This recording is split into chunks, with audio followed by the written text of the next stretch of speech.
Assalamualaikum warahmatullahi wabarakatuh. Waalaikumsalam warahmatullahi wabarakatuh. Selamat pagi saudara semua. Ya, mudah-mudahan hari ini saudara dalam keadaan sehat sehingga bisa mengikuti kuliah ini ya sampai dengan nanti selesai. Sambil menunggu teman-teman yang lain ya, kita mulai saja saudara untuk kuliah hari ini ya. Untuk kuliah hari ini kita akan membahas mengenai analisa biaya, volume, dan laba. Ya, atau kalau dalam bahasa Inggrisnya disebut dengan cost, volume, and profit analysis. Nah, di dalam materi ini, saudara, karena kedalamannya sangat banyak, ya, atau kedalaman materinya itu sangat banyak, maka untuk kuliah akan saya bagi menjadi saudara, dua pertemuan. Jadi materi ini akan saya bagi menjadi dua pertemuan, yaitu di pekan ini kita akan membahas mengenai prinsip di dalam CVV itu, saudara, atau CVV, ya, cost, volume, and profit analysis. Kemudian ada juga beberapa contoh-contoh terkait dengan keputusan yang akan diambil oleh perusahaan, khususnya dalam hal perencanaan nantinya, ya, dengan menggunakan CVV tersebut. Kemudian nanti di pertemuan berikutnya, yaitu pekan depan, insya Allah, kita akan membahas mengenai lanjutan dari CVV, kemudian bagaimana menampilkan atau menggambarkan dalam bentuk grafik, kemudian juga bagaimana juga alat ini, yaitu CVV ini, bisa digunakan untuk pengambilan keputusan yang lainnya. Ya, jadi hari ini dan pekan depan kita akan menyelesaikan materi untuk CVV.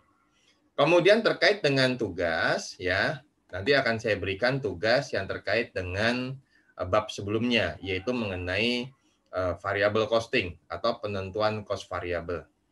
Dan nanti untuk yang CVV akan saya berikan ya di pertemuan terakhir sehingga nanti dikumpulkannya menjelang ujian sebagai bahan latihan Anda juga, saudara. Nah, oleh karena itu, saudara, untuk link pengumpulan tugas yang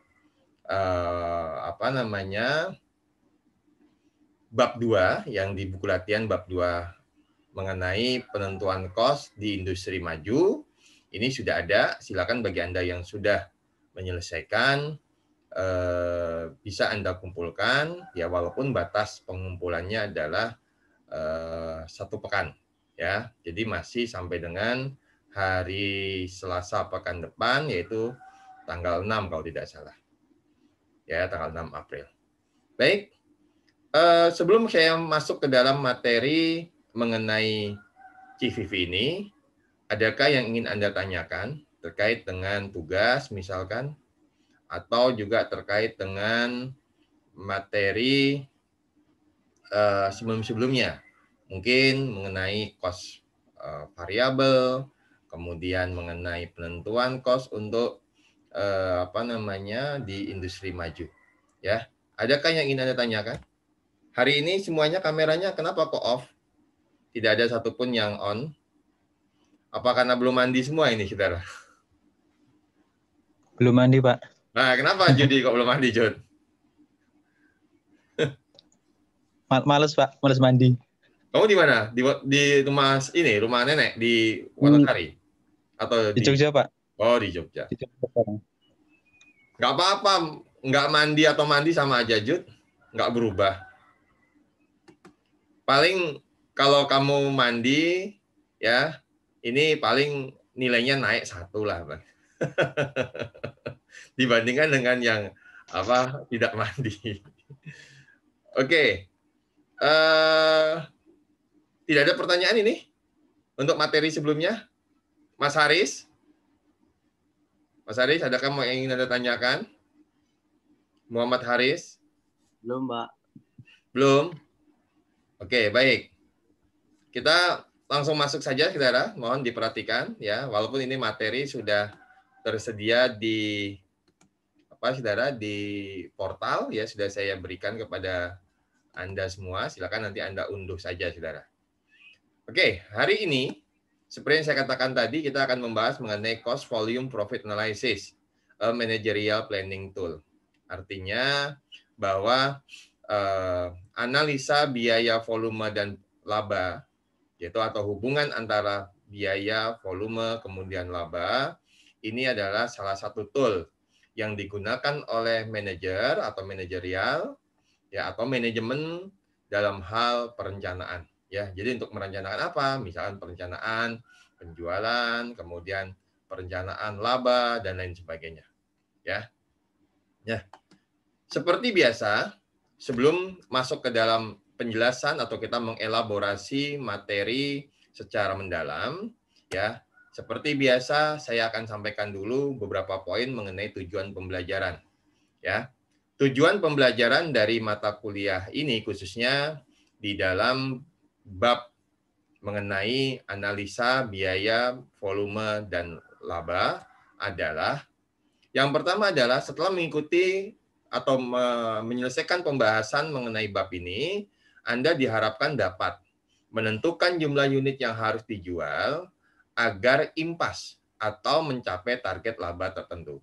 Maksudnya impas apa, saudara? Artinya adalah kondisi di mana perusahaan tidak mengalami rugi dan juga tidak mendapatkan laba. Artinya dalam istilah keseharian kita atau dalam hal di masyarakat, misalnya khususnya di Jogja ini, istilahnya adalah bakbo kan gitu, saudara. Ya, bati ora kan biasanya gitu.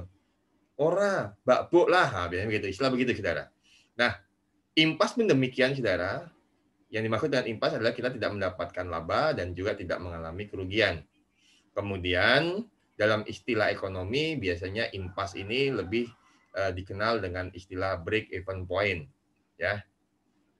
Kemudian yang kedua adalah menentukan jumlah pendapatan dari penjualan yang dicapai agar impas atau mencapai target laba tertentu. Ya.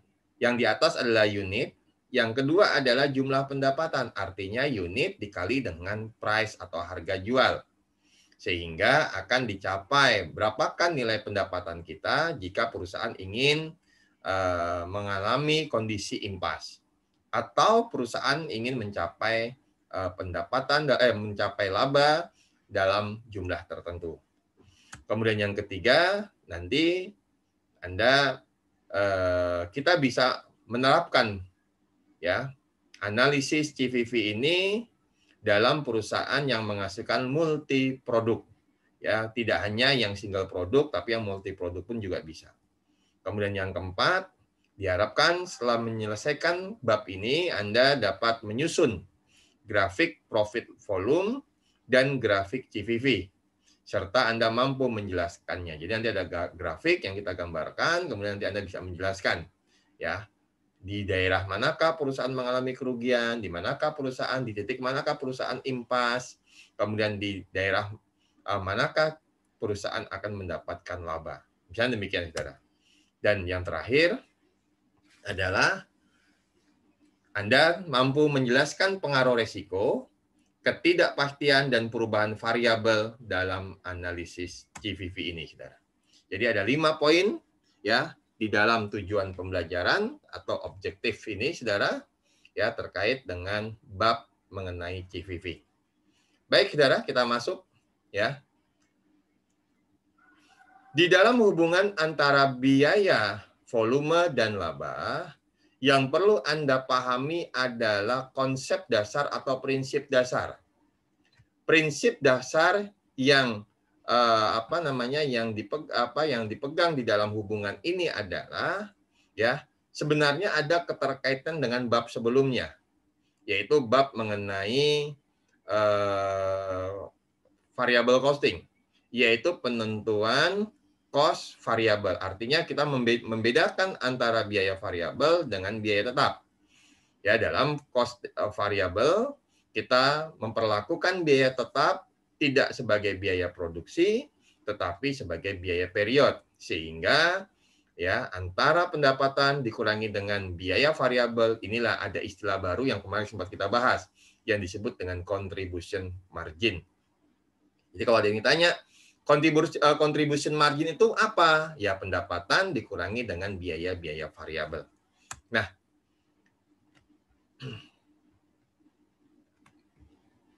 sebelum kita membahas lebih mendalam, lebih mendalam, saya ngambil dari bukunya Pak Kris, khususnya nanti di halaman 168.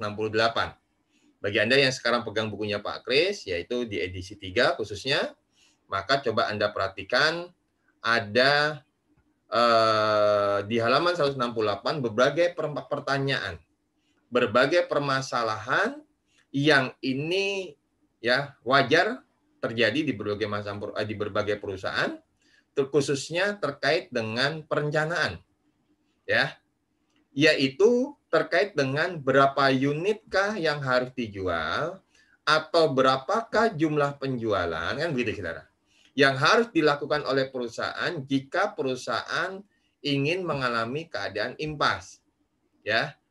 Jadi artinya perusahaan tidak mengalami kerugian dan juga tidak mendapatkan keuntungan.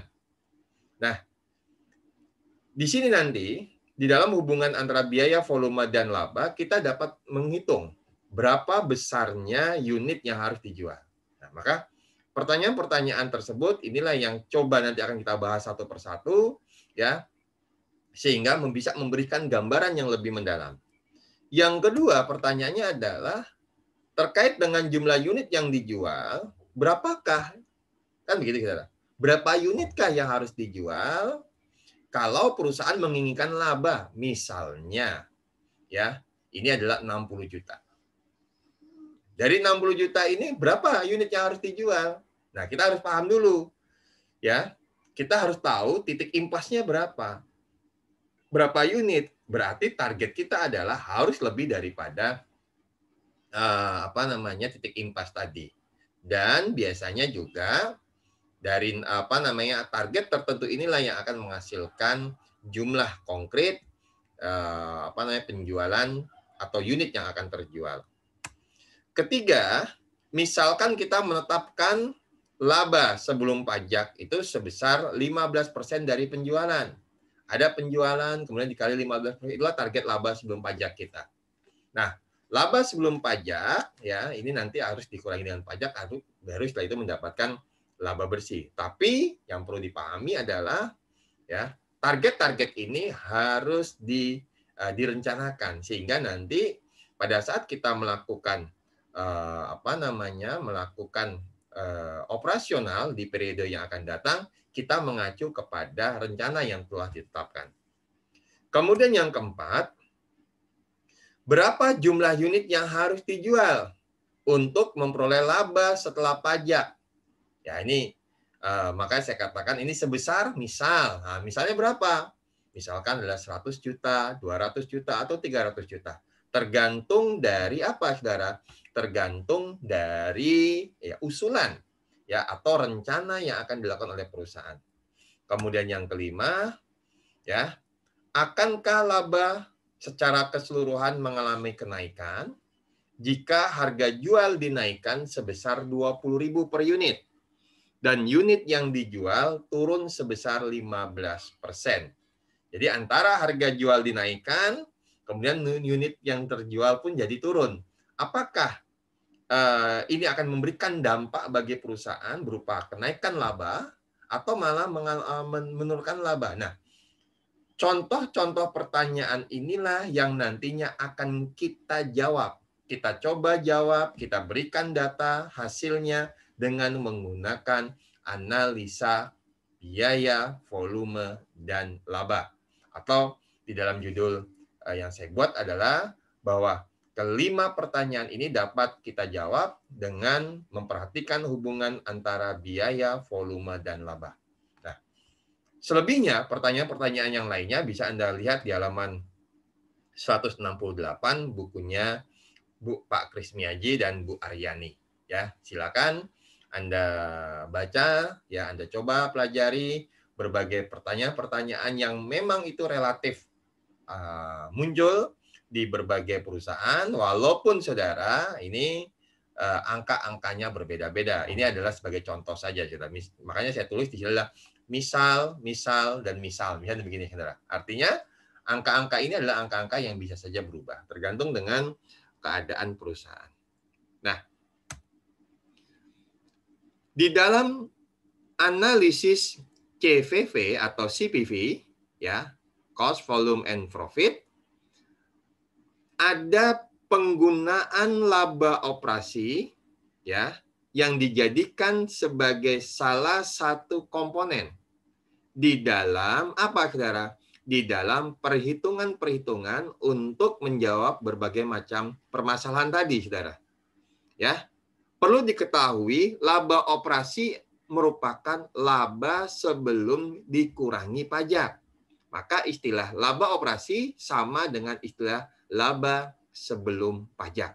Nah, laba sebelum pajak itu didapat dari apa? Dari penjualan dikurangi dengan biaya, bisa saja biayanya adalah biaya mulai dari HPP atau harga pokok penjualan dan biaya-biaya operasional lainnya. Nah, sehingga mendapatkan laba operasi. Itu kalau kita bicara ke dalam perusahaan dagang atau perusahaan jasa. Bagaimana Pak dengan perusahaan manufaktur? Nah, kita harus paham juga di dalam perusahaan manufaktur, khususnya pada saat kita membahas bab kemarin, bab 4, kita diberikan contoh adanya pendekatan full costing dan variable costing.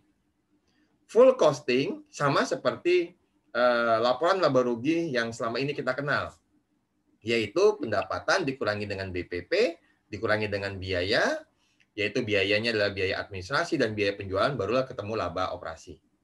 Sedangkan untuk pendekatan yang menggunakan variable costing, maka ada berbeda, yaitu apa, saudara?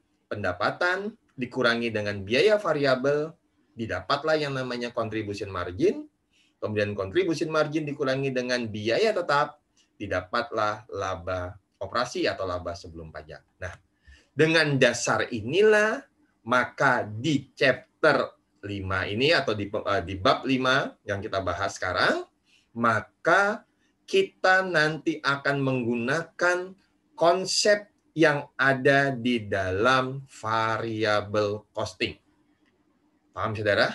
Jadi kita tidak lagi menggunakan full costing, artinya pendapatan dikurangi dengan BPP, ketemu laba kotor, kita tidak menggunakan itu, tapi yang kita gunakan adalah kita mencari yang namanya contribution margin. Sehingga, saudara, di dalam basis analisis CVV ini, laporan laba rugi yang disusun dengan konsep harga pokok variabel atau disebut laporan laba rugi kontribusi, yang sebenarnya ini adalah menekankan kepada perilaku biaya. Perilaku biaya apa? Ya pastinya kita sudah mengenal, yaitu biaya variabel dan biaya tetap. Jadi kita membedakan antara biaya variabel, ya, dan biaya tetap. Jadi saya mohon diperhatikan bahwa nanti penjelasan kita sampai dengan selesainya chapter ini, kita akan banyak membahas, ya, konsep-konsep yang ada di dalam harga pokok variabel atau variable costing, sehingga, ya, di situ kita bisa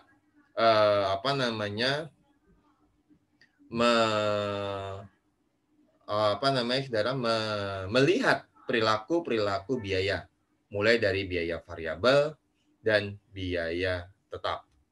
Sehingga kalau kita lihat di dalam laporan laba rugi, ya ini saya ambil ringkasan, bahwa pendapatan dari penjualan dikurangi dengan biaya variabel, dikurangi dengan biaya tetap, disebutlah atau diperolehlah laba sebelum pajak. Dan mohon diperhatikan antara pendapatan dikurangi dengan biaya variabel, tadi saya sudah menyinggung, inilah yang disebut dengan margin kontribusi. Atau bahasa Inggrisnya adalah, kalau dibalik adalah contribution margin. Sampai di sini, saudara. Ya, jadi dalam nanti kita melakukan analisis CVV, kita dasarnya adalah informasi yang ada di dalam laporan laba rugi dengan konsep variable costing. Nah, kemudian dari konsep variable costing tadi, laporan laba ruginya, kemudian bisa kita terjemahkan dulu, saudara, ke dalam satu rumus, ya, rumus yang ini bisa dijadikan sebagai dasar untuk menjawab berbagai macam persoalan-persoalan tadi yang saya sebutkan di slide nomor 4, ya, kalau tidak salah, yaitu apa, saudara? Yang didasarkan dari laporan laba rugi dengan konsep variable costing. Sehingga, saudara, ya, kita akan mendapatkan satu rumus yang berwarna kuning ini, saudara, yang saya highlight warna kuning, bahwa X sama dengan F ditambah I dibagi dengan P dikurangi dengan V. Ini rumus ini dapatnya dari mana, saudara? Nah, rumus ini didapat sebenarnya dari konsep variable costing, bahwa laba sebelum pajak didapat dari penjualan dikurangi dengan biaya variabel dan dikurangi lagi dengan biaya tetap. Kemudian perlu diketahui bahwa penjualan ini didapat dari harga jual per unit dikali dengan unitnya. Itu yang harus Anda pahami dulu. Kemudian berikutnya, biaya variabel pun demikian. Ingat konsep variabel, bahwa variabel itu akan akan berubah tergantung dari unit. Unit apa, Pak? Kalau misalnya kita bicara mengenai biaya variabel dari produksi, maka dari unit yang diproduksi. Kalau kita berbicara dengan biaya variabel dari produk yang dijual, maka dikalikan dengan unit yang dijual. Maka penjualan dan biaya variabel sangat tergantung dengan jumlah unit. Nah, gitu, saudara. Sedangkan biaya tetap ini tidak. Artinya tidak tergantung dengan unit. Artinya biaya tetap unit yang dihasilkan atau yang dijual 1, 2, 3, 1.000, 2.000, 3.000, 10.000, misalnya sampai dengan kapasitas normal, itu tidak ada pengaruhnya, saudara. Karena apa? Berapapun unit yang dihasilkan atau yang dijual, maka tetap biayanya. Nah, ini kalau kita bicara biaya tetap.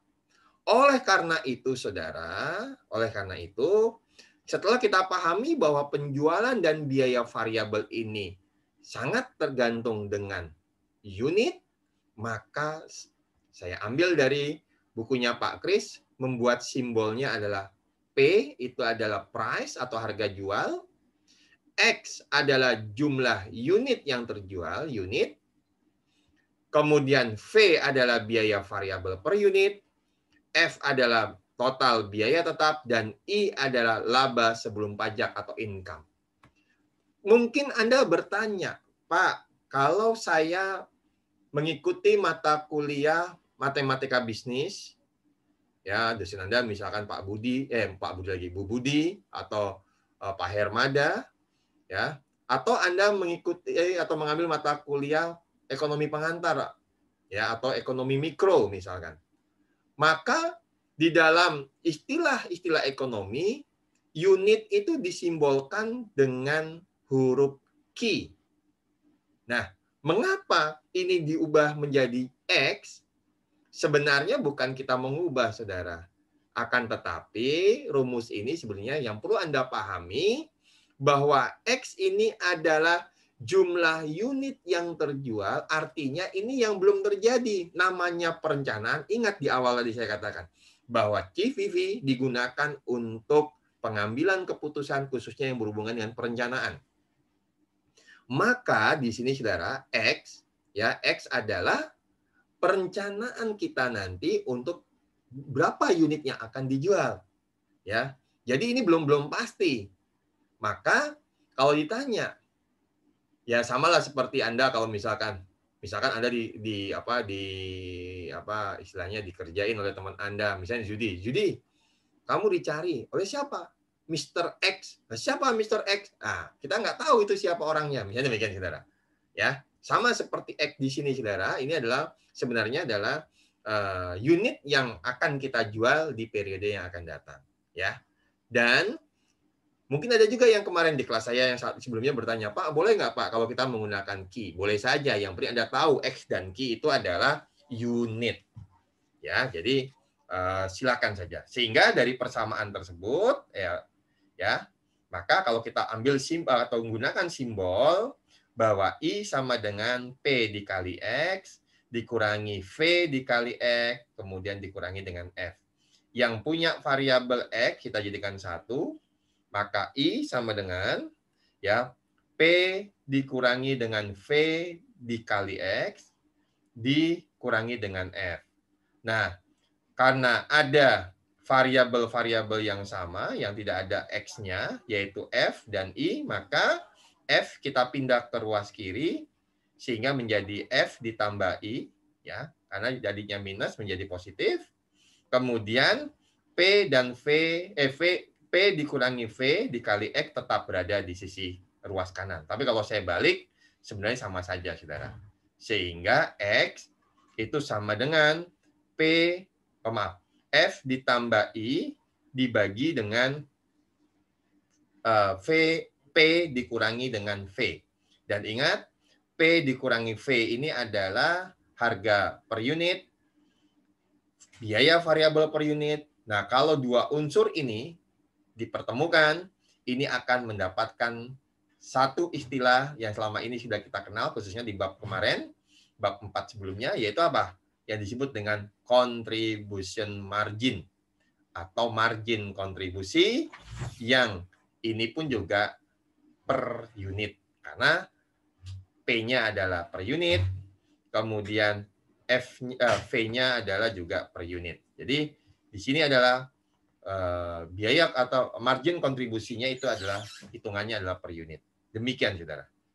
Ya, jadi dan ingat rumus ini wajib Anda kuasai betul, saudara. Anda pahami sehingga nanti dalam keadaan kondisi apapun, ya pertanyaan di dalam soal ujian atau soal latihan, Anda betul-betul paham. Demikian, saudara. Ya, baik. Ya, ini saya lewat karena sudah saya jelaskan. Jadi P dikurangi dengan V disebut dengan contribution margin per unit. Ya. Nah, kemudian berikutnya bahwa di dalam analisa CVV ini, saudara, yang perlu Anda pahami adalah pendekatan yang akan dilakukan ya untuk penggunaan analisis CVV ini. Yang pertama adalah pendekatan unit terjual dan yang kedua adalah pendekatan pendapatan penjualan. Kalau yang pertama pendekatan unit terjual ini adalah hubungannya dengan hanya melihat unit, sedangkan pendekatan pendapatan ini hubungannya antara unit dan harga jualnya. Ya, harga jualnya jadi rupiahnya. Nah, kemudian dari dua pendekatan ini pun juga bisa diberlakukan terkait dengan single product maupun multi product atau multiple product. Jadi antara single product dan multiple product ini pendekatannya sama-sama pendekatan unit terjual dan pendekatan pendapatan penjual. Nah, kita akan membahas satu persatu, saudara. Ya, kita akan mengelaborasi lebih dalam ya terkait dengan analisa CVV ini ya, khususnya untuk ya pengambilan kembalian keputusan yang berhubungan dengan perencanaan, apakah berhubungan dengan unit atau berhubungan dengan pendapatan. Baik, saudara. Ya. Kita lihat dari pendekatan unit terjual.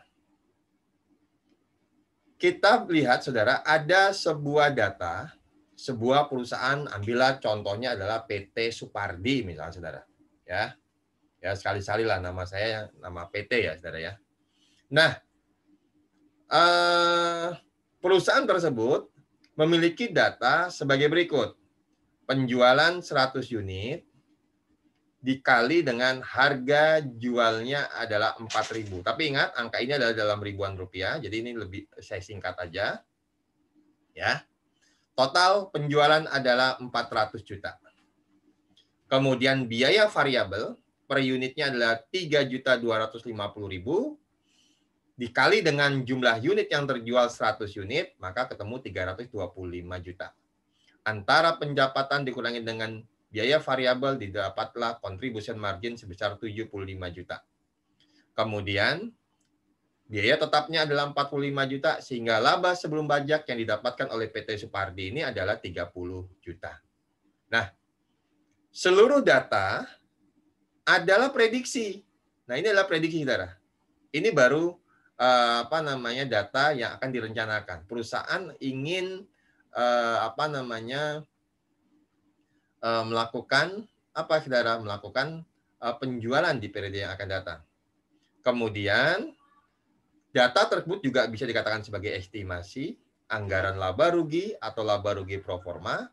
Artinya, data dalam laba rugi yang diharapkan terjadi di masa yang akan datang. Ini adalah data-data yang akan diharapkan yang terjadi di PT Supardi tersebut, saudara. Nah, baik. Kita lihat, saudara, dari data tersebut pada saat kondisi saat ini adalah perusahaan ya misalkan laba sebelum pajaknya adalah 30 juta, maka bagaimana perusahaan mengetahui di manakah posisi perusahaan kalau perusahaan berharap tidak mendapatkan laba atau juga tidak mengalami kerugian. Artinya kondisinya adalah impas. Atau tadi Mbak Bu tadi, saudara. Ya. Nah, kita akan menggunakan rumus yang sudah kita pelajari sebelumnya, bahwa X sama dengan F ditambah I dibagi P dikurangi V. Karena kita menginginkan bahwa perusahaan tidak mendapatkan laba atau tidak mengalami kerugian, artinya I itu adalah di titik impas, artinya 0, maka kita ganti, saudara. Nilai I ya atau I kita ganti dengan angka 0. Karena di sini adalah perusahaan mengharapkan terjadinya kondisi impas. Misalnya demikian, saudara.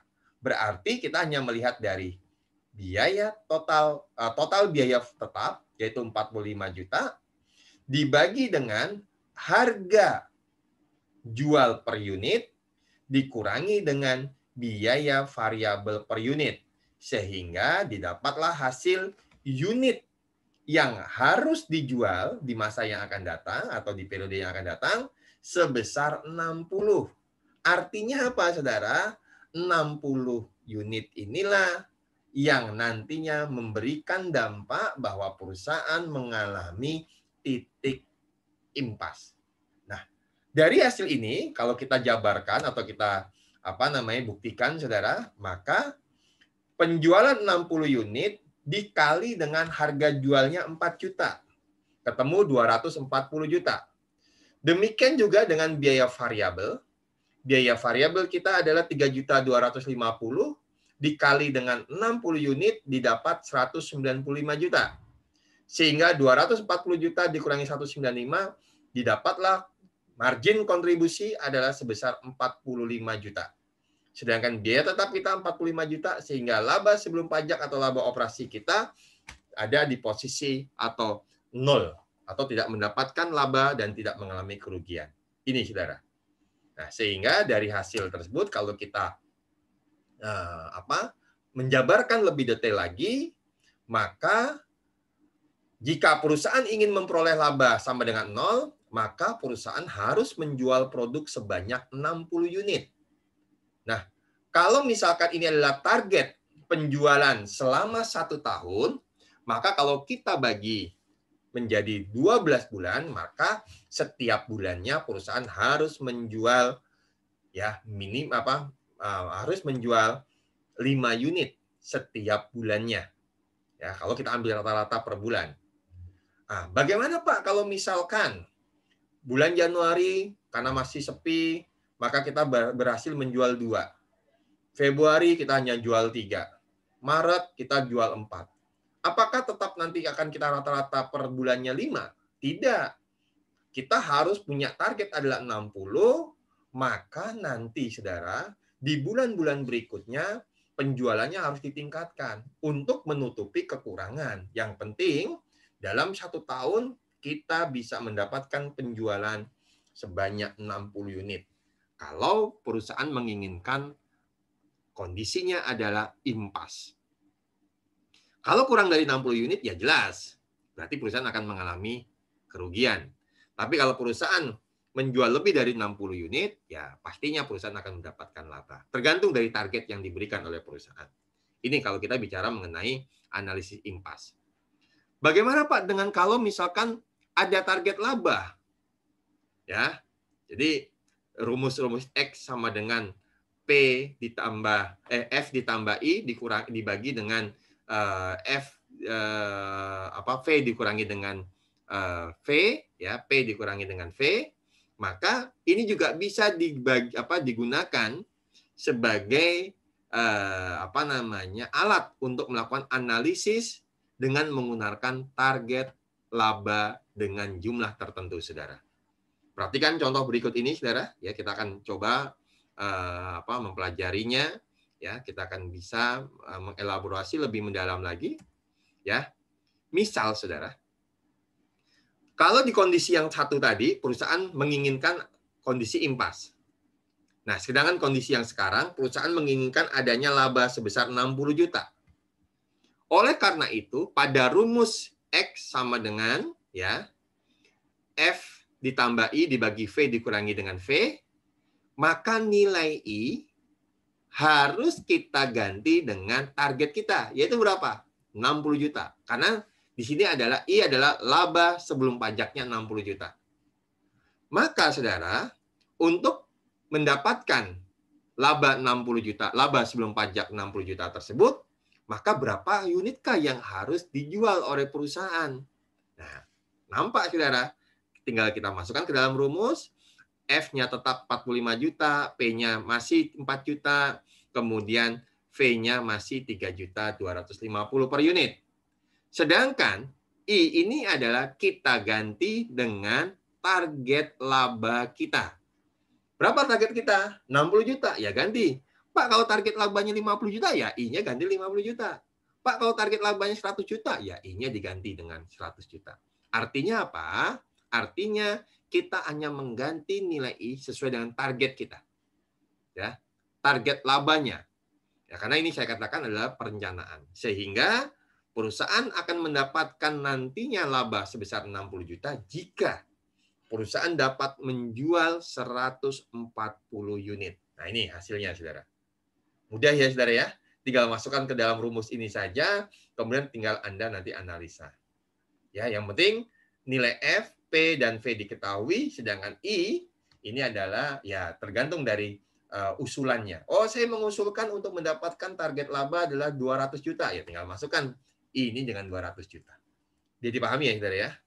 Nah, kemudian bagaimana Pak kalau misalkan targetnya bukan laba sebelum pajak, tapi laba setelah pajak? Ya nggak masalah, saudara.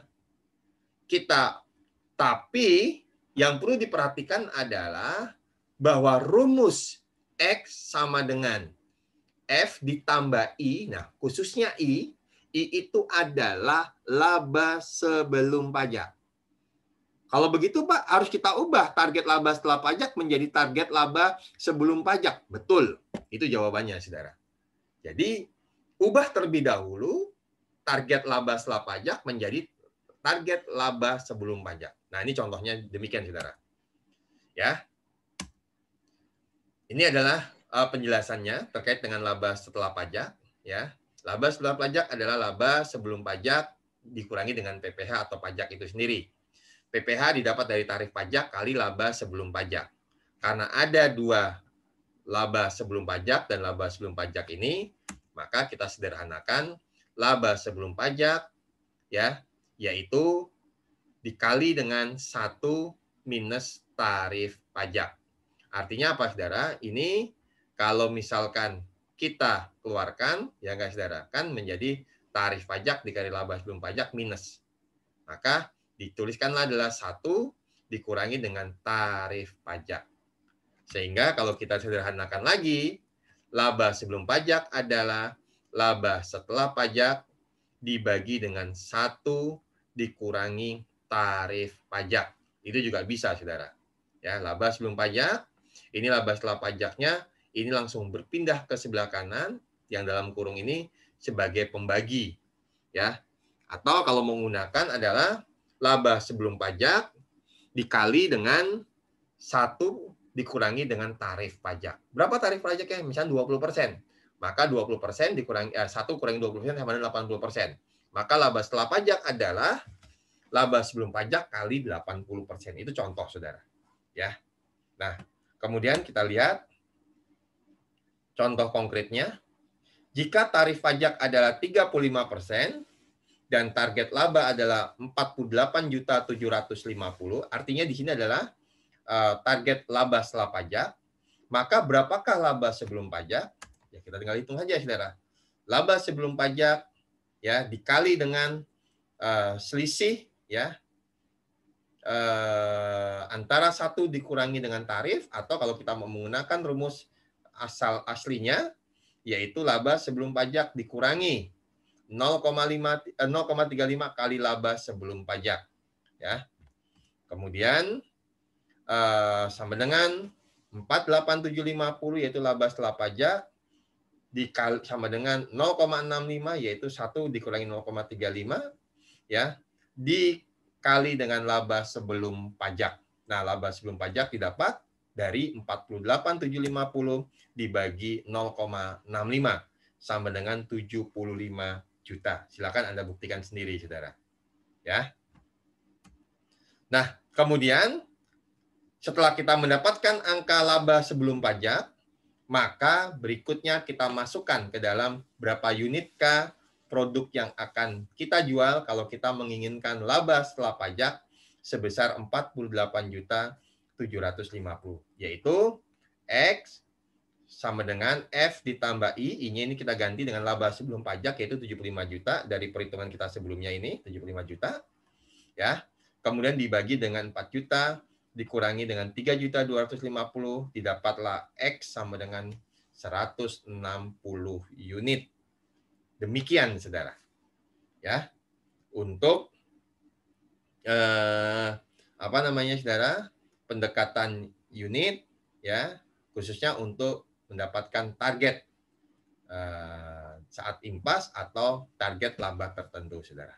Sampai di sini bisa mengikuti atau ada yang ingin Anda tanyakan? Bisa diikuti, Pak. Oke, baik. Ya. Kemudian saya lanjut ke slide berikutnya, saudara. Misalkan target laba ditentukan sebesar 15% dari pendapatan penjualan. Berapa pendapatan penjualan kita? Yaitu 400 juta. Maka dengan data yang sama, kita masih menggunakan data yang sama ini, ya. Kemudian dapat dihitung dengan menggunakan rumus sebagai berikut. Ya. 0,15 kali dengan 4.000 dikali dengan unit. Kenapa kok unitnya tidak ada? Ya, karena kita ada target. Ini yang baru. Ya, tapi harganya yaitu sama. Ya. Harganya tetap 4 juta per unitnya. Kemudian sama dengan pendapatan 4 juta dikali dengan unit dikurangi dengan 3.250 kali unit dikurangi dengan nilai dari fixed cost yaitu 45 juta. Maka kalau kita lihat adalah 600 dikali unit sama dengan ya 600 dapat dari mana?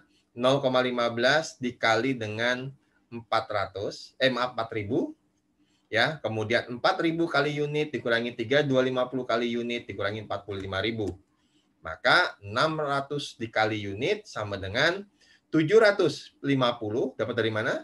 Dari 4.000 dikurangi 3.250 dikali unit. Unitnya tetap ada. Kemudian dikurangi 45.000. Kemudian kalau kita lihat lagi Ya, kita sederhanakan. 750 dikali unit ini kita pindahkan sama-sama supaya sama. Yang unit dikumpulkan dengan unit, kemudian 750 dengan 600, maka ini menjadi apa, saudara? Menjadi 150. 150 kali unit sama dengan 45.000. Sehingga unit yang dihasilkan untuk mendapatkan target laba 15% dari pendapatan penjualan adalah sebanyak 300. Dapat dari mana 300?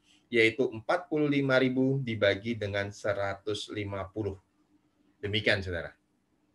Untuk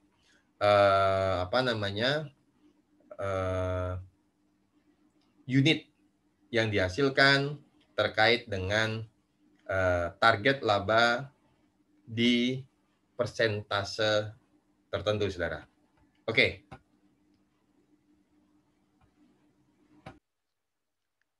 Kita lanjutkan.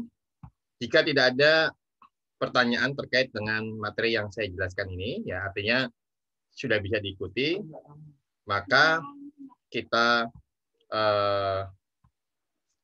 lanjutkan. Ya. Berikutnya adalah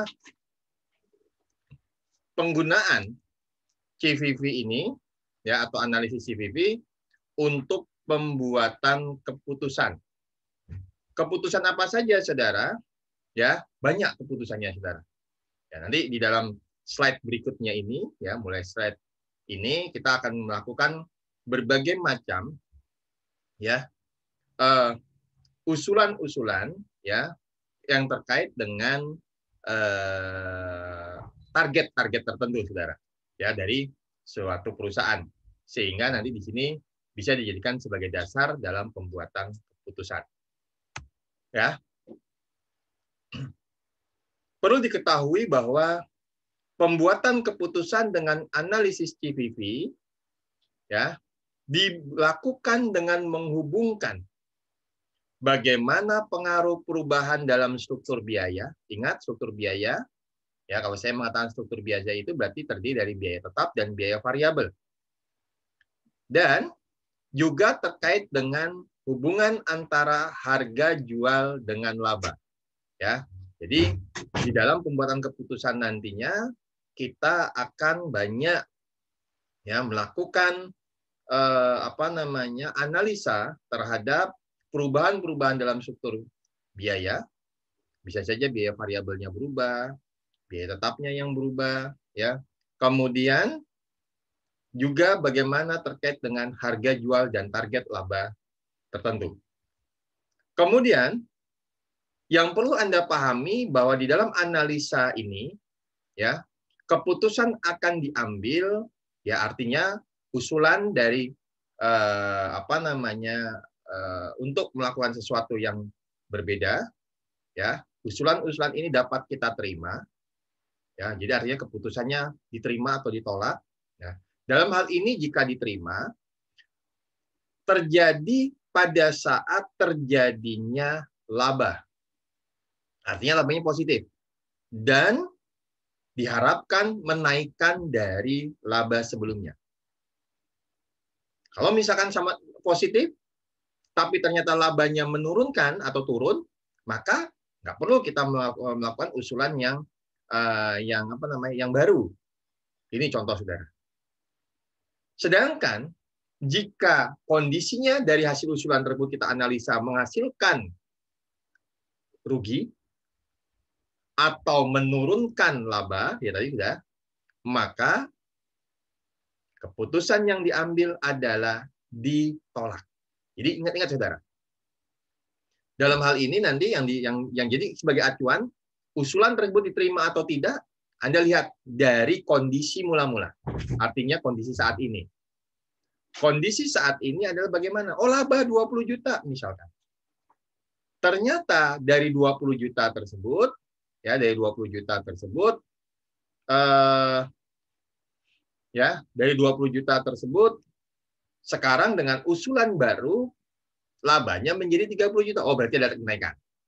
Tapi kalau ternyata dari 20 juta, ternyata perusahaan mengalami penurunan, ya ngapain kita menerima usulan yang baru tersebut? Demikian, saudara. Ya. Nah, misalkan, saudara, ini data di sebuah perusahaan, ya misalnya saya ambil perusahaannya adalah dengan inisial PT ZK atau Zudi Kurniawan. Ya Mas Yudi ya. Mudah-mudahan kamu punya perusahaan besok nanti konsultannya adalah saya. Amin, Pak. Amin ya, bagus kita aminkan. Nah, ini ada data ya, ada data sebuah perusahaan ya memiliki harga jual per unit adalah 2.500.000. Kemudian biaya variabelnya adalah 1.500.000 per unit, sehingga margin kontribusi per unit, ingat per unit ini adalah 1 juta. Sehingga jika kita menggunakan persentase, maka akan didapat bahwa harga jual itu adalah 100%. Sedangkan biaya variabel adalah 60% dari harga jual, dan biaya atau margin kontribusinya adalah 40%. Sehingga kalau saya berikan garis ini, saudara, ini saya sebut dengan contribution margin ratio atau rasio margin kontribusi. Yaitu berapa persen? 40%. Jadi ingat-ingat, saudara. Ya, jadi nanti dalam hal kita menganalisa ini, ya kita kalau misalkan nanti kaitannya dengan persentase tertentu, ya kita bisa menggunakan data seperti ini juga. Tapi kalau tidak, kita gunakan datanya adalah per unit. Kemudian terkait dengan biaya tetap, dalam 1 bulan, perusahaan tersebut menghasilkan atau mengeluarkan biaya tetap sebesar 350 juta. Sedangkan saat ini, kondisi saat ini, perusahaan mendapatkan penjualan sebesar 400 unit atau berhasil melakukan penjualan sebanyak 400 unit. Sehingga ya jika kita ya melakukan usulan terkait dengan keadaan saat ini, maka apa usulannya kan? Seorang manajer ditanya, misalkan manajernya adalah Mas Tommy. Mas Tommy, kira-kira kalau untuk menaikkan laba apa yang akan Anda usulkan? Oh, bisa saja, Pak. Ya. Biaya advertensi ya yang masuk ke dalam kategori biaya tetap ini kita naikkan kan, Pak. Ya. Atau biaya periode ini dari biaya penjualan yaitu advertensi kita naikkan, Pak. Naikkan berapa? Anda hitung. Misalkan Tommy hitung. Ketemulah angka 100 juta. Kemudian, nah kalau misalkan biaya advertensi ini kita naikkan, berarti kan Anda akan iklan di mana-mana. Betul, Pak? Nah, misalnya demikian. Nah, kemudian ditanya, kira-kira pendapatan dari penjualan kita itu akan naik berapa atau akan turun berapa? Misalnya pertanyaannya. Tommy mengatakan, ya naik, Pak, sebesar 300 juta. Oke. Kalau naik 300 juta, saya tanya lagi. Yang naik itu unitnya atau yang naik adalah harganya? Ingat, saat ini kondisinya adalah kita ada penjualan 400 unit dengan harga jual per unitnya adalah 2.500.000. Nah, kalau Anda mengatakan Tommy memprediksi akan ada kenaikan sebesar 300 juta, saya tanya. Saya sebagai pemilik dari PT tersebut mengatakan, 300 juta itu yang naik apa? Naikkan harga jualnya per unit, harganya yang dari 2.500.000 menjadi 3.500.000 misalkan, atau unitnya yang menjadi target kita. Kita naikkan dari 400 menjadi misalkan 500. Nah, inilah pertanyaan-pertanyaan yang harus dijawab. Nah, oleh karena itu, saudara, ya, kalau misalkan terkait dengan usulan ini, pastinya nanti akan berujung pada usulan ini diterima atau tidak, kan begitu, saudara? Ya, tidak, saudara. Nah, oleh karena itu, untuk menjawabnya ada beberapa cara atau analisis yang dapat digunakan, yaitu dengan menggunakan pendekatan konvensional,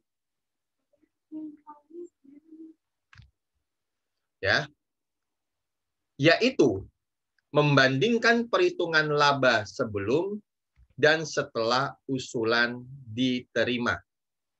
Kemudian menghitung perubahan dari kedua kondisi tersebut.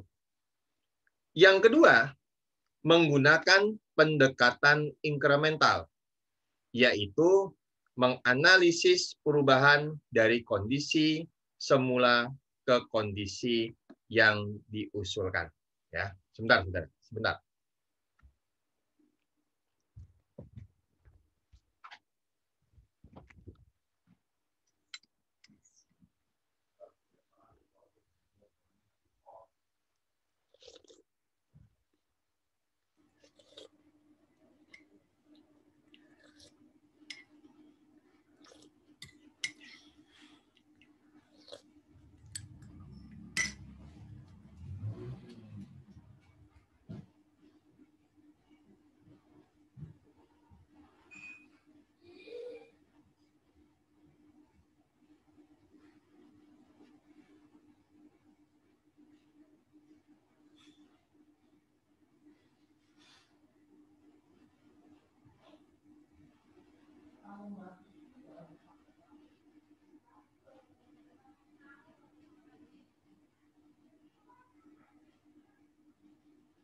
Kemudian saudara, ya, dari kedua pendekatan inilah yang akan kita buktikan, saudara.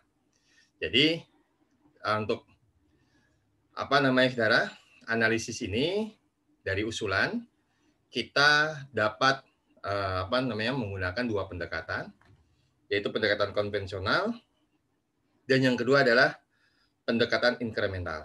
Nah, bagaimana dengan pendekatan inkremental? Yaitu menganalisis perubahan dari kondisi semula ke kondisi yang diusulkan. Jadi kalau di sini adalah sama-sama kita kedua pendekatan ini adalah membandingkan dari kondisi semula ke kondisi yang diusulkan. Bagaimana perubahannya? Ya, kalau yang pendekatan konvensional memperhitungkan laba sebelum dan setelah diterima. Kemudian kalau yang kedua yaitu pendekatan inkremental yaitu langsung menganalisis perubahannya saja. Ya, misalkan perubahan penjualan dari 1.000 menjadi 2.000 berarti perubahannya 1.000. Biaya variabelnya dari 1.000 menjadi 1.500, oh berarti biaya variabelnya berubah 500. Jadi yang kita analisis adalah perubahannya saja, saudara. Baik, ya. Sebelum kita menghitung secara mendalam, tadi saya sempat singgung kepada Anda, 300 ini saya tanyakan kepada Mas Tommy tadi. Mas Tommy, 300 itu naik, ini disebabkan karena apa? Karena harga jualnya Anda naikkan atau unitnya yang Anda naikkan, ya. Nah, oleh karena itu di sini ya akan ada menjadi dua pertanyaan, yaitu apakah harga jualnya yang naik atau unit terjualnya yang naik, ya. Ini pertanyaan harus dijawab oleh Mas Tommy. Misalnya demikian, saudara. Misalnya Tommy adalah sebagai manajer penjualan saya. Kemudian saya tanya, 300 juta ini target penjualan berikutnya dasarnya apa? Apakah harganya Anda naikkan atau unit memang yang akan terjual ini ditargetkan akan naik. Nah, kalau kita perhatikan angka 300 juta ya kalau dibagi dengan harga ya per unitnya adalah 4 juta, ya 4 juta, maka didapatlah nilai dari unit yang terjual, ya. Tapi saudara, kalau kita perhitungkan kembali, ya kita kembali ke sini, saudara, kita lihat data sebelumnya bahwa harga jual kita adalah 2.500.000, ya kan? Sedangkan unit yang terjual adalah 400. Kalau tadi kita ada kenaikan 300 juta, ya ada kenaikan 300 juta, Maka saudara, kalau 300 juta dibagi dengan 400 unit, akan didapat ya nilai ya harga harga perjualnya berbeda. Atau kalau misalkan kita dari 300 juta kita bagi dengan harga jual 2.500.000, maka kita akan mendapatkan harga unit yang terjualnya pun juga berbeda. Nah, kita lihat dari perhitungan 300 juta tersebut ternyata kita atau Mas Tommy mengatakan bahwa adanya kenaikan unit dari mula-mula 400 menjadi 520 unit. Artinya ada kenaikan 120 unit. Karena apa? Karena nilai 300 juta dibagi dengan harga jual per unitnya, yaitu 2.500.000. Jadi pas ditanya, Mas Tommy mengatakan, itu Pak, target 300 juta itu adalah karena saya menargetkan adanya penjualan naik 120 unit.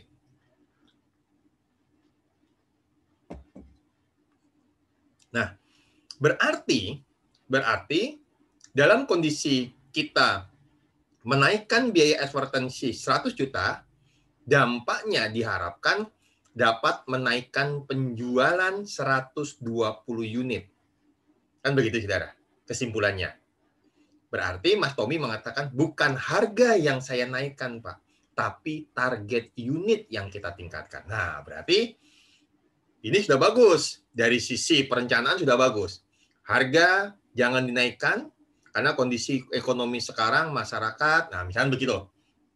Kita analisa lebih mendalam. Ternyata masyarakatnya daya belinya ini masih tertarik dengan harga yang lama, Pak. Yaitu 2.500.000 per unitnya. Ya, berarti kita naikkan saja, Pak, supaya kita punya. Karena kita sudah membayar biaya advertensi ini lebih banyak. Nah, sehingga bagaimana cara kita untuk melakukan analisa? Kita analisa satu persatu dengan dua pendekatan tadi, yaitu pendekatan konvensional dan pendekatan inkremental. Yang pertama, ini yang disebut dengan pendekatan konvensional. Membandingkan masing-masing pos sehingga akan mendapatkan selisih laba ya dari kondisi saat ini dengan kondisi yang diusulkan. Kita lihat, saudara. Penjualan saat ini adalah 1 miliar, yaitu 2.500.000 dikali 400 unit. Biaya variabelnya adalah 1.500 ya, atau 1.500.000 dikali 400 unit, ketemu 600 juta, sehingga margin kontribusinya adalah 400 juta.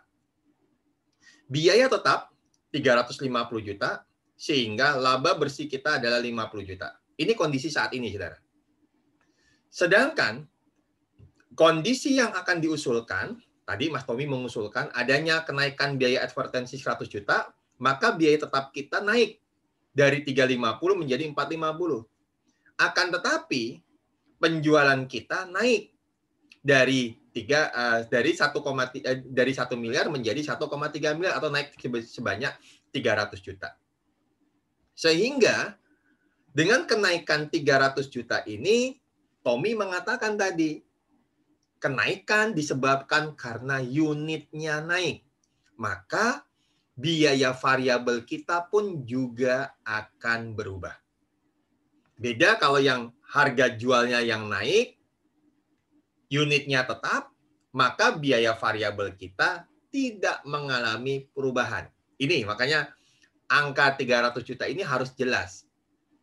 Apakah unit yang naik atau harga jual per unit yang dinaikkan. Demikian, saudara. Sehingga, karena tadi kita sudah bahas bahwa dari hasil analisa ditemukan bahwa yang naik adalah harga unitnya. Maka biaya variabelnya pun juga ikut naik. Dari mula-mula 600 juta sekarang menjadi 780 sesuai yang kondisi yang diusulkan. Sehingga margin kontribusinya adalah 520 juta, kemudian biaya tetapnya menjadi 450 juta, sehingga laba bersih kita saat ini adalah 70 juta. Ya, artinya kondisi yang diusulkan, bukan saat ini, tapi yang diusulkan. Nah, kalau dibandingkan masing-masing kondisi, maka akan ada selisih. Maka selisih laba bersih inilah yang positif atau menaikkan dari kondisi sebelumnya. Jika menggunakan pendekatan konvensional, caranya adalah demikian. Bagaimana Pak dengan incremental? Di dalam incremental ada dua cara. Nah, ada pendekatan konvensional hanya satu cara, sedangkan pendekatan incremental ada dua cara. Cara yang pertama, ya, yaitu jumlah, ya, pendekatan incremental yang satu adalah, ingat, di sini hanyalah menganalisa dari perubahan-perubahannya saja. Kita langsung melihat dari nilai margin kontribusi. Bahwa margin kontribusi yang diharapkan dengan menggunakan rasio margin kontribusi yang sama, yaitu 40%. Lihat data kita sebelumnya, yaitu 100 dikurangi 60%, sama dengan 40%, maka 1,3 adalah penjualan yang diharapkan, dikali dengan 40%, ketemu margin kontribusinya adalah 520 juta. Sedangkan margin kontribusi saat ini nilainya adalah 1 miliar dikali 40% sama dengan 400 juta. Kemudian didapatlah, ya, perubahan kenaikan margin kontribusi sebesar 120 juta. Sedangkan perubahan biaya tetap dari 350 menjadi 450, maka kita cukup tuliskan ada perubahannya saja. Ingat, konsep di dalam incremental itu adalah menganalisa perubahan-perubahannya saja. Ya. Kemudian menjadi kenaikannya atau perubahannya 100 juta sehingga kenaikan labanya 20 juta. Bagaimana Pak dengan pendekatan incremental cara kedua? Cara kedua lebih sederhana lagi, langsung perubahan margin kontribusinya langsung ditulis, saudara. Membandingkan perubahan-perubahannya saja, yaitu 1,3 dikurangi 1 miliar sama dengan 300 juta. Maka kenaikan margin kontribusi 300 dikali 40% sama dengan 120 juta. Sedangkan perubahan biaya tetapnya adalah 100 juta. Kenaikan labanya sama 20 juta. Nah, ini yang paling sederhana, saudara. Paling simpel. Cuma, kalau misalkan perubahan-perubahannya itu berpengaruh tidak hanya terkait dengan biaya tetap, kemudian adanya biaya variabel yang berubah, maka pendekatan incremental kedua menurut saya ini kita akan mengalami sedikit kerepotan karena data-data informasinya ini menjadi tidak bisa kita analisis seperti pendekatan incremental 1. Nah, akan tetapi saudara, dari semua pendekatan yaitu konvensional dan incremental, jika diperhatikan, nilai yang didapat adalah adanya kenaikan laba sebesar 20 juta. Oleh karena itu kesimpulannya, mau menggunakan pendekatan incremental atau mau menggunakan pendekatan konvensional, hasil akhirnya harus sama.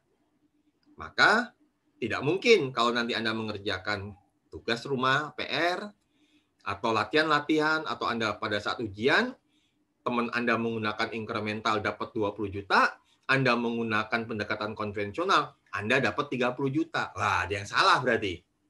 Maka, mana yang salahnya? Ya harus dicek. Ya, tapi, tadi saya katakan kesimpulannya adalah apa? Antara incremental dan konvensional, informasi, ya, kenaikan labanya harus sama. Nah, sehingga saudara di sini penjelasan dari dari hasil tersebut adalah sebagai berikut. Semua pendekatan mendapatkan kesimpulan yang sama, yaitu laba naik 20 juta sehingga usulan dari masing-masing pendekatan tersebut adalah diterima. Ya. Kemudian berikutnya, Ya, kemudian berikutnya pendekatan konvensional simple. Ya, jadi dia hanya menggunakan kondisi saat ini, kondisi yang diusulkan selisihnya. Akan tetapi banyak yang mengatakan juga ini kurang efisien. Karena dalam hal mengerjakan kita membutuhkan waktu yang lebih lama. Dalam hal apa waktu yang lamanya? Karena kita harus membuat 3 kolom perhitungan. Perhitungan kondisi saat ini, kondisi yang diusulkan, dan kondisi selisih. Kan demikian, saudara. Jadi harus buat 3 perhitungan. Jadi walaupun simple, tapi kurang efisien karena membutuhkan waktu yang lama. Kemudian terkait dengan pendekatan konvensional, lawannya adalah pendekatan saudara? Inkremental. Maka di dalam pendekatan inkremental yang cara pertama ini juga lebih ringkas, ya. Namun membutuhkan perhitungan kontribusi margin setelah dan sebelum usulan. Artinya kita harus menghitung dulu nilai kontribusi margin itu dapat dari mana? Penjualan dikurangi dengan biaya variabel. Ya nggak, saudara? Nah, selain itu juga, cara ini membutuhkan data rasio dari kontribusi margin. Kenapa? Karena kita hanya melihat dari kontribusi marginnya berapa, ya, kemudian tinggal kita kalikan masing-masing kontribusi margin itu dengan rasio-rasionya, ya. Dan biasanya rasionya sama, yaitu seperti contoh kita tadi sebelumnya adalah 40%. Sedangkan cara inkremental yang kedua, ini yang dianggap paling simple dan paling ringkas. Namun, ada syaratnya, saudara. Ya, ketiga pendekatan ini juga atau kedua pendekatan ini, tapi ada 3 cara yang kita pakai. Ada kelebihan dan kelemahannya. Ya, cara inkremental yang kedua ini paling simple dan ringkas. Namun, cara ini mensyaratkan, apa syaratnya? Tidak ada perubahan biaya variabel dan harga jual. Ya, jadi kalau misalnya ada perubahan di dalam biaya variabel dan harga jual, dia jadi beda karena kita tidak bisa membandingkan, ya, antara perubahan-perubahan tersebut karena dia langsung melihat dari perubahan kontribusi margin dibandingkan dengan perubahan biaya tetapnya sebagai contoh yang sebelumnya.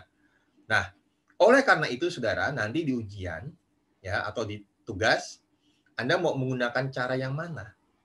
Bebas. Mau pendekatan konvensional? Boleh. Mau menggunakan pendekatan inkremental 1? Boleh. Mau menggunakan pendekatan inkremental cara 2? Boleh juga. Yang penting hasilnya sama. Beda cerita kalau misalkan di soal diminta Anda menggunakan cara inkremental 1, tapi Anda menggunakan konvensional. Berarti Anda walaupun hasil akhirnya betul, tapi dalam prosesnya Anda salah karena tidak sesuai dengan perintah di soal. Nah, kemudian kalau Anda bertanya kepada saya, Bapak mau pakai yang mana? Kalau saya lebih senang adalah pakai cara yang pendekatan inkremental cara pertama. Mengapa, saudara? Karena di sini hanya membutuhkan rasio saja, rasio kontribusi margin maksud saya. Kemudian ini lebih ringkas dibandingkan dengan cara konvensional. Dan kalau terjadi perubahan biaya variabel dan harga jual, cara 1 bisa menjelaskannya. Beda dengan cara inkremental yang kedua. Ya, dia ini syaratnya apa? Tidak ada perubahan biaya, artinya biaya sebelum dan sesudah itu dianggap sama. Nah, demikian, saudara. Maka di slide-slide berikutnya saya akan lebih banyak menjelaskan dengan cara inkremental yang pertama atau pendekatan inkremental cara pertama. Walaupun nanti beberapa saya contohkan juga kalau menggunakan pendekatan konvensional. Baik, saudara. Kita lihat lagi contoh yang berbeda, ya. Masih menggunakan pendekatan konvensional dan inkremental ini, saudara. Yang pertama adalah ada usulan bahwa perusahaan akan mengganti komponen dari biaya bahannya itu diganti dengan komponen yang berkualitas tinggi. Nah, akibat penggantian komponen berkualitas tinggi ini adalah menyebabkan beban variabel naik. Dan jika harga jual tidak berubah, maka margin kontribusi akan turun sebesar 100 unit. Kalau harganya tetap, tapi biaya variabelnya naik, maka menyebabkan MK atau margin kontribusinya akan turun. Nah, turunnya berapa? Ternyata dianalisa adalah 100 unit. Ya, berarti bisa saja biaya variabel itu naik 100. Penjualannya tetap. Maka ya biaya atau margin kontribusinya akan turun sebesar 100. Akan tetapi, saudara, walaupun ya harga jualnya tetap dan margin kontribusi kita turun, tetapi dampak dari penggunaan komponen berkualitas tinggi ini menaikkan penjualan sebanyak 80 unit. Dari mula-mula 400 unit menjadi 480 unit per bulan. Pertanyaannya adalah, apakah usulan ini akan diterima? Mari kita lihat, saudara, analisanya. Jumlah margin kontribusi yang diharapkan adalah dari jumlah yang terjual saat ini, ya, atau yang diharapkan, dikali dengan harga jual. Harga jual di sini adalah ya harga jual yang diharapkan. Mula-mula 1 juta, sekarang turun 100.000, maka menjadi nilai margin kontribusinya juga turun, yaitu menjadi 900.000. Paham, saudara? Dikali sama dengan 432 juta. Sedangkan jumlah margin kontribusi saat ini adalah 400 unit dikali dengan 1 juta, yaitu harga nilai margin kontribusi saat ini, ya, yaitu sebesar 400 juta. Ini 900 didapat dari 1 juta dikurangi penurunan margin kontribusi sebanyak 100.000, ya, jadi menjadi 900.000. Pak, 1 juta ini dapat dari mana, Pak? Mungkin ada pertanyaan lagi, yaitu dari harga jual 2.500.000 dikurangi biaya variabel 1.500.000. Ya.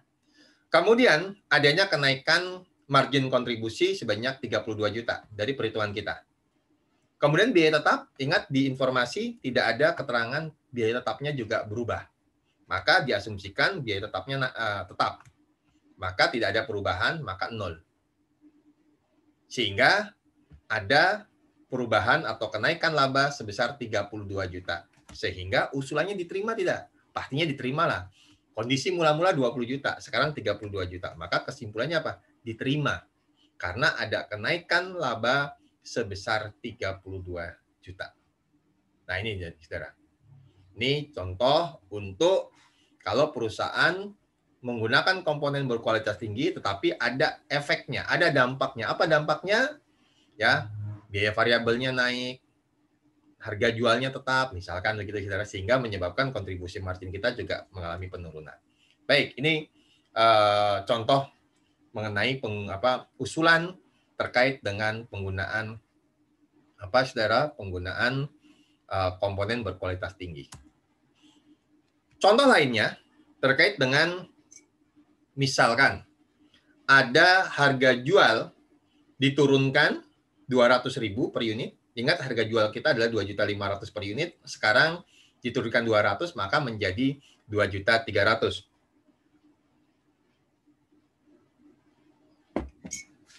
Sedangkan biaya advertensi dinaikkan sebesar 100 juta. Ya, kita pasang iklan di mana-mana. Saat ini harga jual turun. Nah, gitu. Harga turun. Nah, ini kan kita harus informasikan ke masyarakat sehingga masyarakat atau konsumen kita tertarik untuk membeli produk kita, kan begitu, saudara. Nah, akibat dari harga jual diturunkan dan biaya advertensi dinaikkan, Maka apa, saudara? Otomatis, jika biaya variabelnya itu tidak mengalami perubahan, tapi harga jual kita turun, maka margin kontribusi kita juga akan mengalami penurunan. Contoh, ya, kalau misalkan mula-mula harga jual kita 2.500.000 sekarang menjadi 2.300.000. Biaya variabel kita tetap 1.500.000. Maka 2.300.000 dikurangi 1.500.000 didapatlah 800.000 per unit margin kontribusi kita. Artinya turun. Kemudian selain itu juga efek yang diharapkan adanya karena harga kita turun, harapannya adalah unit kita naik yang terjual. Di sini pun juga disebutkan penjualan meningkat 50% dari 400 unit menjadi 600 unit. Pertanyaannya adalah diterima tidak usulan tersebut? Nah, jawabannya adalah demikian, saudara.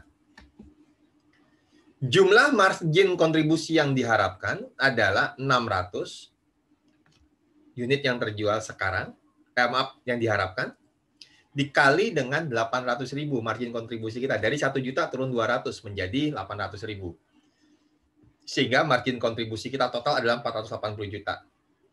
Sedangkan jumlah margin kontribusi saat ini adalah 400 unit kali dengan 1 juta, didapatlah 400 juta, sehingga kenaikan margin kontribusi adalah 80 juta. Kita hanya dapat margin kontribusi 80 juta, tapi pengeluaran kita lebih banyak, yaitu biaya advertensi kita 100 juta. Akibatnya apa? Bukannya laba yang kita terima, tapi itu rugi, yaitu 20 juta. Sehingga keputusan ini diterima atau ditolak? Ya pastinya ditolak. Usulan diterima? Ya tidak, karena ada penurunan laba sebesar 20 juta. Ini contoh, saudara.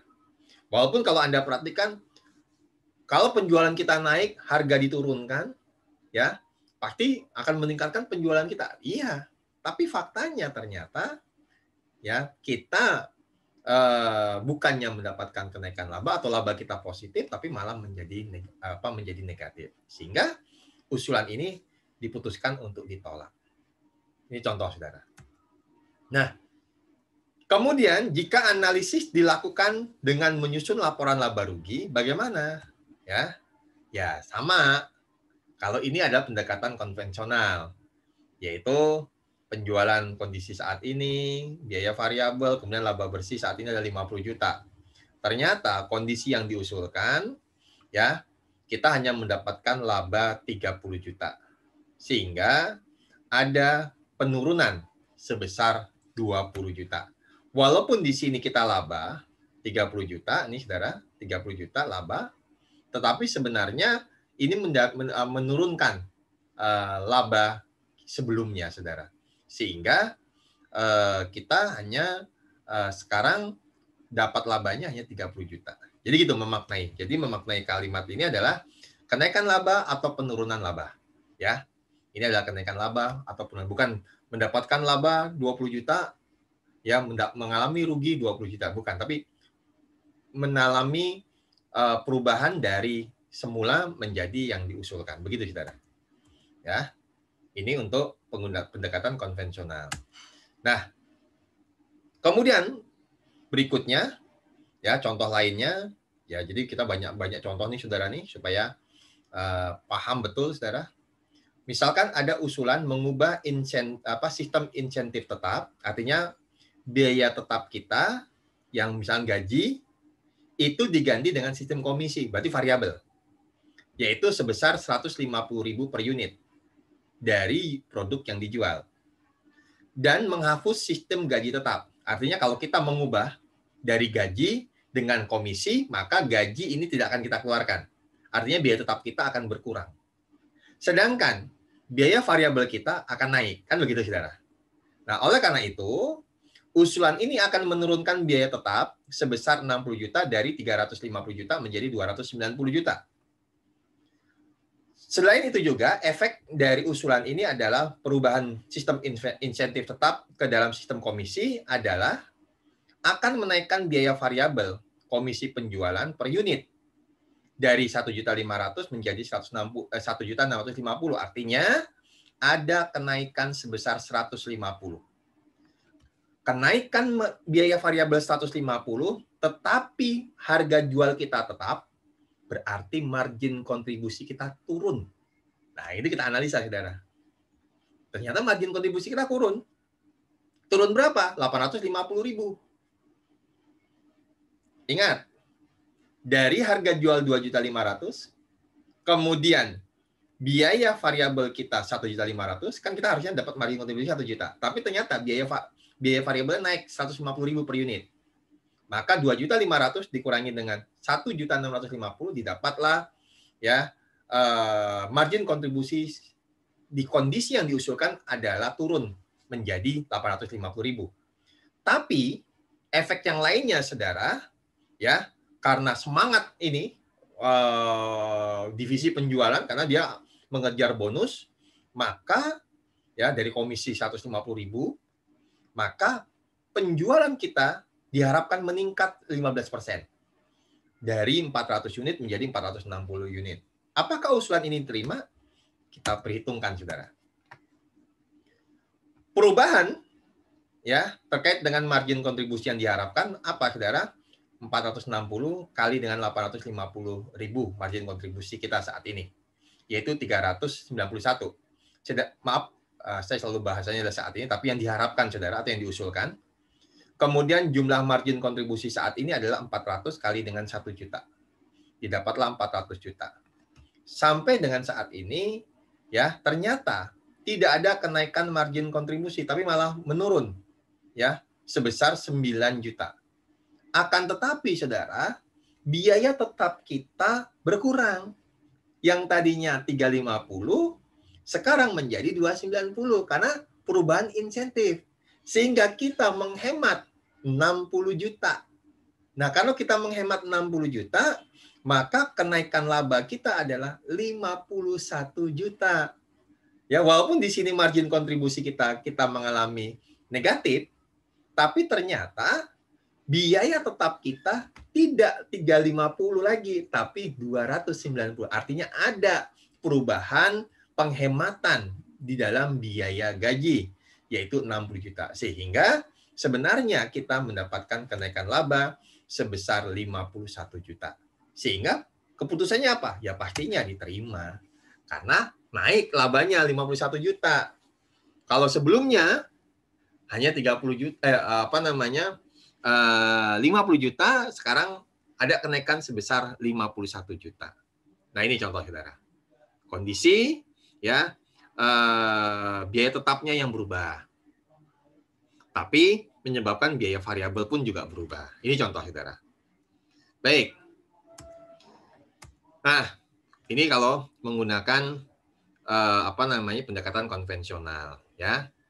Kalau kita perhatikan kondisi yang diusulkan, biaya variabel dan biaya penjualannya demikian, margin kontribusinya 391, tapi biaya tetap kita 290, sehingga laba bersih kita adalah 101. Mula-mula 50 berarti ada kenaikan 51. Nah, demikian, saudara. Ya. Kemudian, saudara, contoh-contoh yang tadi itu adalah contoh untuk satu usulan. Artinya usulan-usulannya adalah parsial, sendiri-sendiri. Pak, bagaimana Pak kalau misalkan usulannya itu ada banyak? Ya, misalkan adalah adanya 3 usulan sekaligus. Ada usulan A, B, dan C. Mana yang mau kita pilih, saudara? Secara prinsip, cara pengerjaannya adalah sama, saudara. Yaitu setiap usulan kita lakukan analisis satu persatu. Usulan A dianalisa, usulan B dianalisa, dan usulan C juga dianalisa. Setelah dianalisa selesai, maka bandingkan ketiga usulan tersebut, kemudian pilih usulan yang memberikan kenaikan laba terbesar. Misalkan A 100 juta naiknya, B 120 juta, C hanya 90 juta. Maka yang kita pilih mana? Usulan B, misalnya demikian. Pak, itu kalau laba, Pak. Bagaimana, Pak, kalau seandainya keadaannya adalah rugi semua, Pak? Maka kalau misalkan ternyata semua usulan itu malah rugi atau ternyata menurunkan laba, ingat laba saat ini ada 50 juta, tapi kita mendapatkan ya labanya A hanya 30 juta, B hanya 40 juta, dan C 45 juta, masih di bawah dari laba saat ini, maka usulan tersebut ditolak semuanya. Jangan Anda pilih. Wah, dipilih aja itu yang 45 juta. Ya ngapain kita milih laba saat ini hanya 45 juta, yang diusulkan 45 juta. Sedangkan dengan kondisi sekarang aja kita sudah laba 50 juta. Apalagi kalau misalnya ternyata rugi. Hasilnya rugi semua. Anda pilih aja rugi yang terkecil. Tidak bisa. Karena ada acuannya. Apa acuannya? Kondisi saat ini. Ingat-ingat, maka besok kalau di dalam ujian, ya, misalkan kondisi ada rugi semua, berarti Anda usulannya apa? Ditolak semuanya. Tetap mengikuti kondisi saat ini. Nah, itu kesimpulannya, saudara. Jadi kalau ada banyak alternatif usulan, ya, maka ya harus mendapatkan laba, artinya positif, dan menaikkan dari mula-mula sekian rupiah naik menjadi sekian rupiah. Nah, dipilih yang terbesar. Pak, kalau misalkan ada 3 usulan, A labanya 50 juta, B labanya 45 juta, C labanya 60 juta. Ya kita pilih yang 60 juta. Kenapa? Satu, dia lebih tinggi daripada kondisi mula-mula, dan juga menaikkan laba kita sebesar 5 juta. Misalnya demikian, saudara. Ya, ini untuk analisis multi alternatif. Nah, ini contohnya. Ini contoh perusahaan yang berbeda. Sebuah perusahaan menjual sebanyak 1.600 unit dengan harga jual adalah 4 juta. Biaya variabelnya adalah 5.200.000, maka kalau 5.200.000 dibagi 1.600 unit, ya, ketemu, ya pastinya di bawah 3 juta ya, saudara ya. Ini saya tidak menghitung pakai kalkulator, ya. Nanti bisa Anda hitung sendiri. Kemudian margin kontribusinya adalah 1.200.000, 1,2. Kemudian saudara, untuk biaya tetapnya adalah 900 juta, sehingga laba sebelum pajaknya adalah 300 juta. Ada 3 usulan. Menaikkan biaya advertensi sebesar 80 juta. Ya, jadi dari biaya advertensi mula-mula 900 juta, sekarang menjadi 980 juta. Penjualan kita dari 1.500 naik 1.850, artinya naik 250 unit. Itu kondisi yang pertama. Kondisi yang kedua, menurunkan harga jual per unit dari 4 juta menjadi 3.950.000. Artinya kita turunkan 50.000 rupiah. Sehingga diharapkan adanya peningkatan penjualan dari 1.600 menjadi 1.900. Artinya meningkat 300 unit. Atau yang ketiga, menurunkan harga jual per unit. Ini mohon maaf, harga ini maksudnya harga jual ya. Harga jual per unit menjadi 3.950 dari 4 juta 3.950. Kemudian kita naikkan biaya advertensinya menjadi 80 juta. Sebesar 80 juta. Kemudian penjualannya juga diharapkan naik dari 1.600 menjadi 2.050 unit. Nah, caranya bagaimana? Anda hitung satu persatu, ya, seperti tadi caranya, ya, yaitu kondisi semula, kondisi alternatif 1. Kenaikan volume penjualan 250 unit.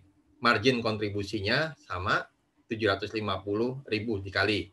Kenaikan margin kontribusi adalah 187.500. Kenaikan biaya tetap adalah biaya advertensi naik dari 900 menjadi 980. Kalau ini yang di atas adalah cara cara konvensional atau pendekatan konvensional.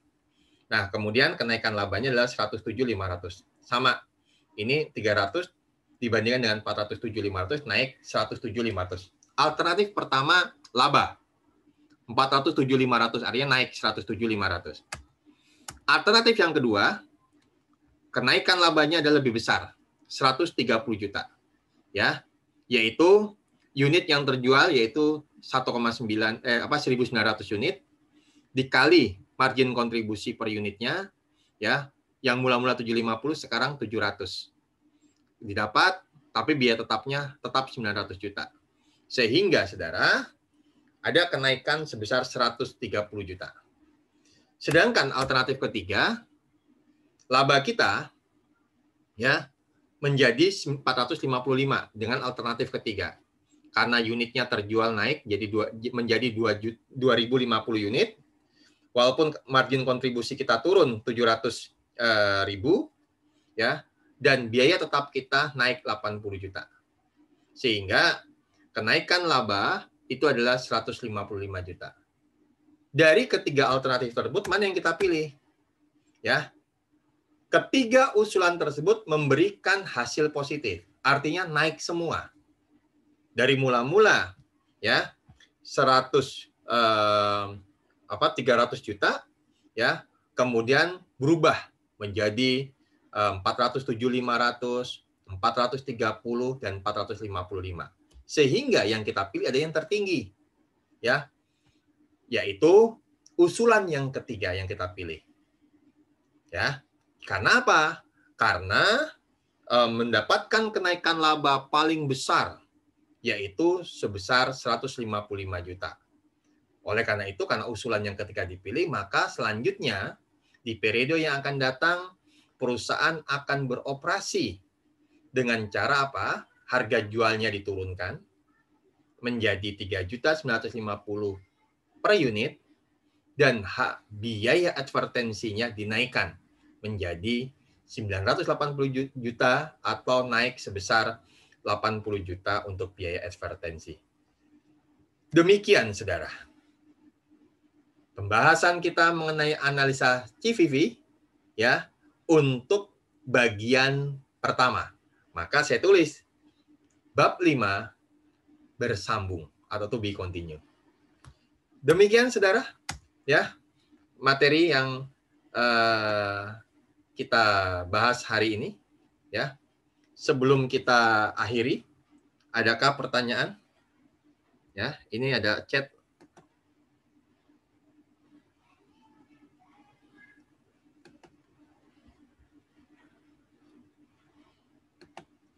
Mohon maaf, Pak, apakah presensi salah? Karena pas presensi keluarnya akuntansi pengantar 2, bukan akuntansi manajemen. Ini untuk yang sesi berapa? Mas, Mbak Erlinda, kemudian siapa lagi sebelumnya? Eka Sesi Normalita. 2, Pak. Sesi yang kedua? Sesi yang pertama? Iya, Pak. Benar.